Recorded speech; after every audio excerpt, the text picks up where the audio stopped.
워싱턴을 움직이는 데서 가장 좋은 카드 뭘까요? 결국은 핵이죠. 자, 핵의 성지라고 할 수 있는 영변에 연기를 피우는 것으로 지금 서막이 올랐다고 볼 수 있겠습니다.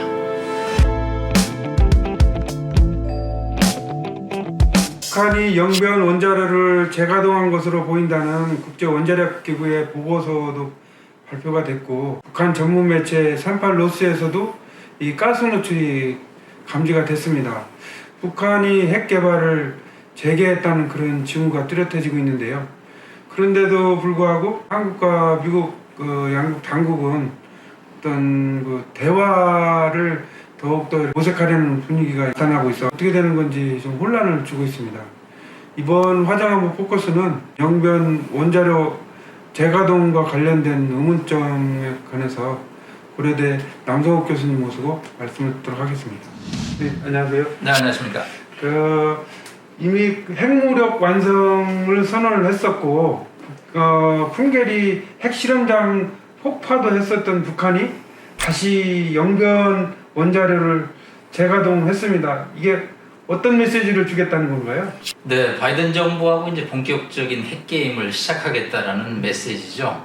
일단 바이든 정부 지난 1월 20일 출범했지만 여전히 북한에게 관심을 두지 않고 있습니다. 특히 최근에 카불 철수가 혼란에 빠지면서 바이든 행정부 입장에서는 난감한 처지죠. 특히 중국과의 결전을 앞두고 있는 상황에서 동북아의 한편으로는 좀 지역적인 문제죠. 이 북한에게 이제 신경을 쓸 여유도 또 의지도 없습니다. 그런데 북한 입장에서는 초조하죠. 상반기 한 6개월 지켜봤습니다. 그러나 자신들을 돌아보지 않죠. 이제는 말보다 행동을 보여줘야 할 때라고 판단하고 있습니다. 자, 워싱턴을 움직이는 데서 가장 좋은 카드 뭘까요? 결국은 핵이죠.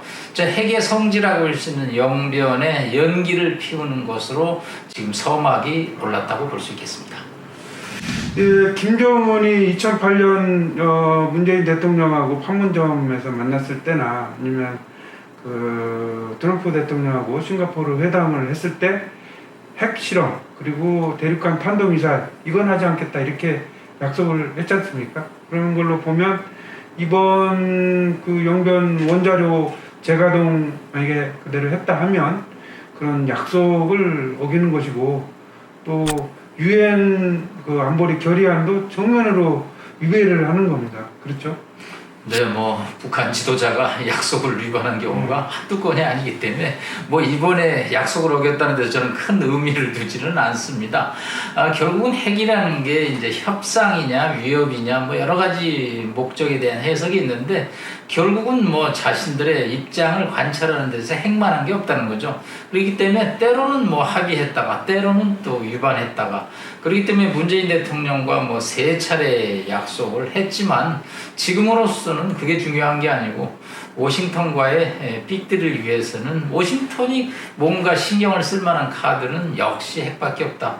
그렇기 때문에 남한 지도자와 정상회담에 사진을 찍고 백두산 등정을 함께 하지만 그거는 지나간 또 이야기고 2021년 이 9월에 워싱턴을 압박할 수 있는 카드는 역시 핵이다. 그래서 과거에 냉각탑 폭파라든가 여러 가지 퍼포먼스가 있지만 그건 그때 하나의 전술이다라는 거죠. 자신들의 비핵화 의지를 대내외 과시함으로써 상대방에 대해서 얻어내는 몸값을 높이는 하나의 전술이라고 볼 수 있겠습니다.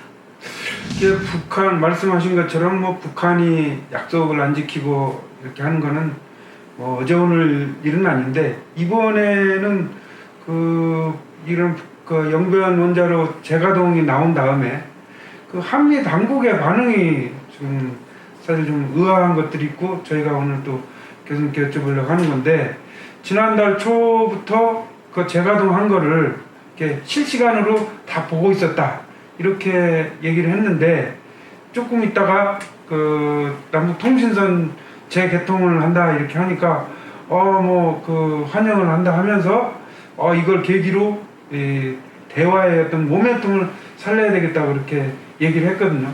근데 북한 비핵화는 원칙이다 이렇게 얘기한 걸로 보면 그게 상당히 모순이 되는 거 아닙니까?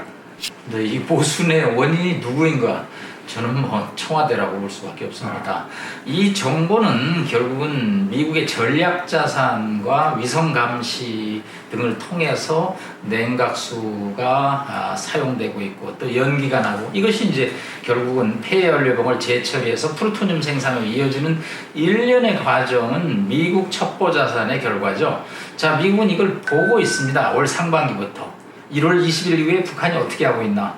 자, 작년 6월 달에 결국은 남북 공동연락사무소를 폭파했죠. 그리고 1월부터 남북 간에 친서가 왔다 갔다 했습니다. 자, 그러면서 북한하고 무슨 얘기를 했는지 향후 밝혀지겠지만 결국은 통신선 복원에 이르렀습니다. 북한은 왜 통신선 복원을 선언하고 나서 한 일주일 있다 다시 먹통이 됐을까요? 그것은 한미연합훈련을 중지시키기 위한 하나의 미봉책이었죠. 연합훈련이 뭐 남측대로 컴퓨터 게임, 워게임으로 끝났지만 그거 보자마자 바로 불통 선언을 해버렸죠. 자, 미국 입장에서는 이런 일련의 흐름을 보고 한미 공조를 통해서 같은 목소리를 내고 싶습니다. 그러나 한국 정부 그렇지 않죠. 지금 임기 마지막 해를 치닫고 있는 문재인 정부 입장에서는 통신선 복원을 통해서 어떻게든지 이제 남북 관계 다시 한번 뭐 정상회담 카드까지 꺼내고 싶은 거죠. 그러나 이제 미국 입장에서는 이 한국의 흐름을 완전히 뭐 단절시키기도 그렇고 그렇다고 한국의 뭐 흐름에 같이 동참하기도 어렵죠. 다만 이제 한미가 뭐 대화를 통해서 문제를 푼다라는 것은 지금으로서는 차선책이죠. 왜? 워싱턴 지금 카불에 정신이 없습니다. 13명의 운구가 엘링턴 국립묘지로 오는 화면이 미국 국민들을 경악시켰죠. 바이든 행정부 지금 임기 첫 해인데 지지율이 40% 이하로 떨어지는 초유화 사태가 벌어지고 있습니다. 이 북핵 문제 갖고 싸울 북핵 문제를 가지고 집중할 여력이 없는 거죠. 그렇기 때문에 대화를 통해서 문제를 푼다라는 원론에 그치고 있는 거죠. 다만 대화가 어떤 대화이냐에 관해서는 한미 간의 동상이몽이 나올 수밖에 없죠.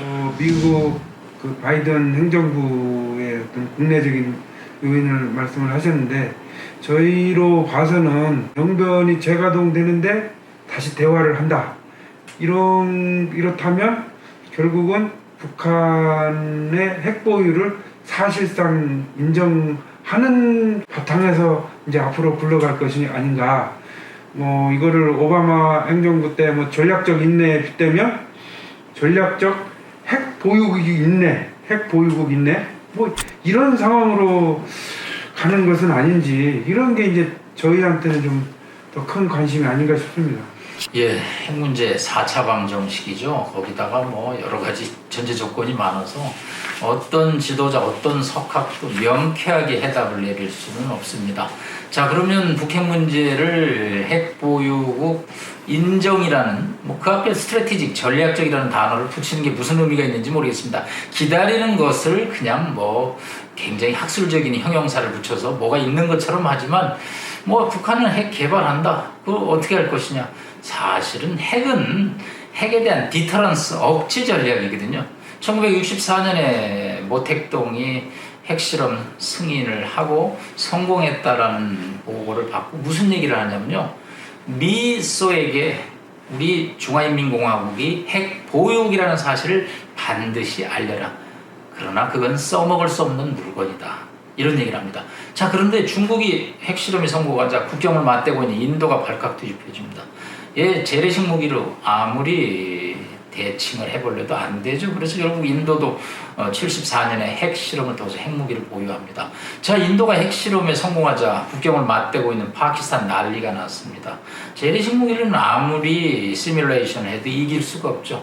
그래서 98년에 파키스탄도 네덜란드 국립물리학연구소에 있는 자신들의 천재 물리학자 압두르 칸을 데려다가 결국은 핵실험에 성공을 하게 됩니다. 근데 결국 핵무기는 1945년 8월 1일 일본 히로시마 나가사키에 떨어진 이후로 2차 대전 이후에는 사용되지 않고 있는 무기입니다. 자, 핵을 갖다가 협상으로 무력화시킨 사례가 있죠. 남아프리카 공화국이라든가 리비아 핵 같은 경우가 있습니다. 그러나 그런 국가들은 굉장히 어려운 협상이었고요. 핵을 통해서 외교적인 협상이 우선이지만 그게 해결이 안 될 때는 어떻게 할 것이냐? 결국은 억지를 하기 위해서는 핵은 핵으로 문제를 푼다라는 매칭 전략이 나올 수밖에 없죠. 그렇기 때문에 아직까지는 북한이 핵 보유 숫자가 지금 30개에서 40개에 이르고 오늘도 플루토늄이 지금 생산되고 있죠. 뭐 금년 말까지 40개, 50개가 갈 수가 있습니다. 이거에 대해서 아직은 외교적인 노력을 하고 있다라는 거죠. 지금까지는 이제 한미동맹에 의한 핵 우산으로 북한의 핵을 억제하지만 이제 북한의 핵 보유를 지나서 실전 배치, 즉 핵을 소형화 경량화해서 장거리 미사일에 장착해서 로스앤젤레스나 워싱턴에 떨어뜨린다는 것이 가시화되면 그때는 이제 한국의 핵 개발에 대한 담론, 뭐 전술핵의 도입 등 이제 억지 전략이 구체화되겠죠. 그러나 지금 뭐 한미 양국 입장에서는 여전히 원칙론을 골수할 수밖에 없는 딜레마가 있다고 봅니다. 이 지금 말씀하신 것처럼 이제 북한이 핵 보유국이 되는 것과 관련해 가지고 저희가 이제 또 하나 관심을 갖는 거는 이번에 미국이 아프간에서 철수할 때 아프간 정부는 빼고 탈레반하고 협상을 해서 뭐 평화 협상도 맺고 했는데 북한이 사실상 핵 보유국이 됐을 경우에는 한반도 문제를 북미가 협상을 하거나 뭐 하면서 소위 패싱 논란. 근데 핵 보유국이 되면 더욱 미국도 그렇지만 북한도 더 이 남한을 패스하고 미국과만 어떤 이 한반도 운명을 다루게 되지는 않을지 그런 부분들이 좀 우려가 되는 것 같습니다. 네, 미국은 뭐 과거에도 세계 경찰 역할을 자처하면서도 한편으로는 또 본인들의 국익이 심각하게 손상된다면 그에 맞는 행동을 해왔습니다. 뭐 75년에 사이공 철수라든가 과거에 또 파리 평화협상 등 뭐 키신저 외교장관서부터 현재까지 미국은 국익에 따라서 원칙을 내세웠다가도 또 현실에 맞게 움직입니다. 지금 우리 구자룡 국장님께서 말씀한 대로 북미 간에 이제 직접 뭐 평화협상을 통해서 비핵화를 실현한다면 저희가 대찬성이죠. 그러나 이제 핵보유가 실전 배치돼서 이게 직접적인 현존하는 위협이 있을 때 미국 입장에서는 이것을 어떻게 처리할까? 결국은 절충을 한다라는 거죠. 절충은 뭐냐? 북한 핵의 절반은 비핵화를 해서 그것은 비핵화의 달성을 통해서 막대한 경제적 보상을 해줍니다. 그러나 나머지 50%를 보유를 인정하는 그게 지난 2019년 결국은 하노이 노딜의 원이었죠. 당시 김정은은 영변 핵 포기를 가지고 유엔 안보리 제재 11건 중에 5건 해제를 요구했습니다. 그러나 제재는 뭐 그물망처럼 엮여있기 때문에 하나의 제재가 해제되면 전부 해제가 되죠. 그렇기 때문에 트럼프가 당신은 아직 준비가 돼 있지 않다라는 표현을 쓰고 내가 비행기 타고 데려다 줄까 평양에 그러고 협상을 마쳤습니다. 그러나 이제 그런 제안에 대해서 바이든 아니면 넥스트 리더가 그래 영변 해갖고 제재를 풀어줄까? 라는 시나리오가 구체화될 가능성은 배제할 수가 없습니다.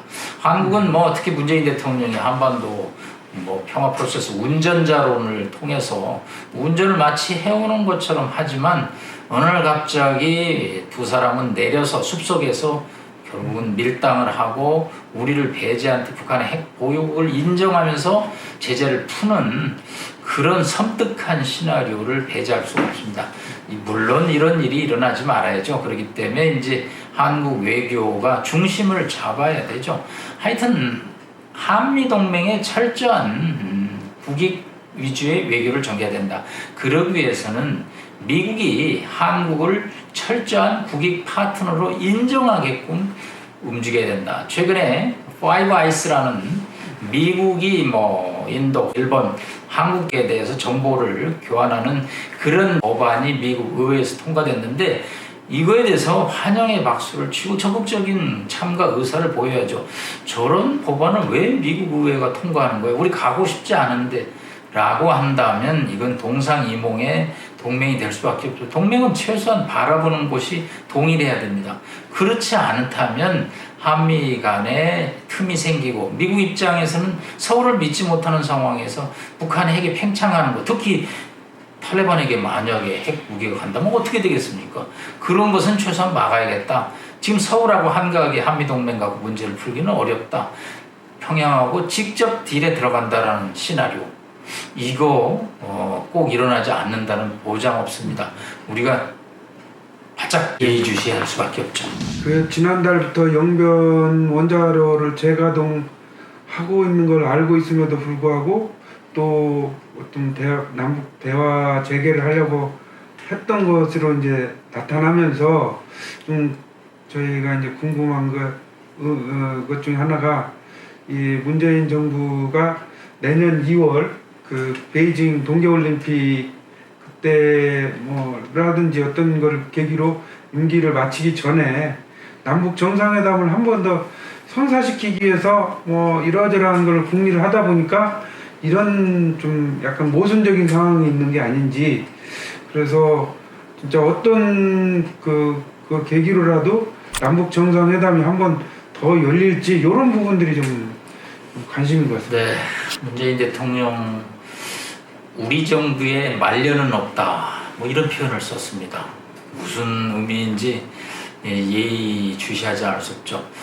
물론 도탄에 빠진 민생을 회복하고 많은 국민들이 코로나와 고물가, 고부동산 가격으로 어려움을 겪고 있습니다. 이런 어려움을 극복하는데 정말 최소한이라고 노력을 한다면 말년 없는 거죠. 그러나 이 말년이 무슨 말년인지, 도대체 김정은을 만나는 말년이라고 하면 정말 자충수가 아닐 수밖에 없습니다. 지난 2007년 노무현 정부 시절에 10월 4일 선거가 당시 12월 19일 날 있었죠. 예, 2달 보름 전에 있었던 많은 정상회담의 합의 사항은 결국은 MB 정부의 발목을 잡았고요. 북한은 약속을 지키지 않는 MB 정부에 대해서 응징을 도모했고요. 그게 2008년 9년 지나고 2010년 3월 26일 날 결국은 천안함 폭침, 11월에 연평도 포격으로 이어졌습니다. 왜? 전임 정부가 약속한 것을 후임 정부가 지키지 않는 거에서 북한은 종신 정부이기 때문에 이해를 하지 않습니다. 응징을 할 뿐이죠. 자, 임기 말 정상회담 문제 많습니다. 이미 문재인 대통령은 3차례나 정상회담을 했습니다.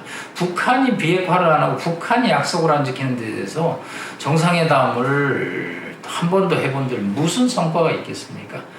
문재인 대통령의 한반도 평화 프로세스는 이제 어느 정도의 소명을 다했다고 볼 수 있겠습니다. 이제는 차기 정부에게 이 정상회담 카드를 넘겨주는 것이 저는 맞다고 봅니다. 북한 김정은은 트럼프 대통령이 요구했던 영변 플러스 알파는커녕 영변 그 자체도 다시 재가동하고 나섰습니다. 문재인 정부 5년 동안 결국 북한의 핵무력을 강화하는 시간만 벌어주는 꼴이 되지 않았나 싶습니다. 한반도의 비핵화 먹구름이 점점 더 짙어지는 것은 아닌지 우려가 높아지고 있습니다. 교수님, 오늘 바쁘신 시간 내주셔서 감사합니다. 고맙습니다.